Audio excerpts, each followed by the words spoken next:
Garuda Express, an international courier service. ప్రతిపక్ష నేత జగన్ 2019 ఎన్నికల్లో గెలిపే ధ్యేయంగా ప్రణాళికలు సిద్ధం చేసుకుంటున్నారు. కొత్త ఎత్తులతో టీడీపీని ఎదుర్కొనేందుకు వ్యూహాలు రచిస్తున్నారు.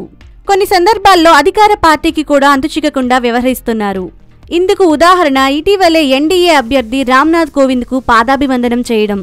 కోవింద్కు సంపూర్ణ మద్దతు ఇస్తామని ఈ సందర్భంగా స్పష్టం చేశారు. జూన్ 5న సాయంత్రం లోటస్ పాండ్లో వైసీపీ ముఖ్య నేతలతో జగన్ సమావేశం నిర్వహించారు. ఈ సమావేశానికి ఎన్నికల వ్యూహకర్త ప్రశాంత్ కిషోర్ హాజరయ్యారు. ఈ సందర్భంగా ప్రశాంత్ కిషోర్ను పార్టీ నేతలకు జగన్ పరిచయం చేశారు. 10 నిమిషాలు పార్టీ నేతలను ఉద్దేశించి మాట్లాడారు. వచ్చే ఎన్నికల్లో అనుసరించాల్సిన వ్యూహాలపై సుదీర్ఘంగా చర్చించినట్లు తెలుస్తుంది. లోటస్ ఫండ్లో ప్రశాంత్ కిషోర్ వైసీపీ నేతలతో సమావేశం కావడం ఇప్పుడు సర్వాంత్రా చర్చానీయాంశమైంది. జగన్ ప్యాకేజీతో గతంలో రంగంలోకి దిగిన పీకే ఏపీలో ప్రజానాడిపై ఓ రిపోర్ట్ తయారు చేసి జగన్కు ఇచ్చినట్లు సమాచారం. రాష్ట్రంలో ప్రస్తుత ప్రభుత్వం వ్యతిరేకత ఉందని, అయితే ఆ వ్యతిరేకత జనసేన ఖాతాలోకి కూడా కొంత చేరే అవకాశాలున్నాయని చెప్పినట్లు సమాచారం.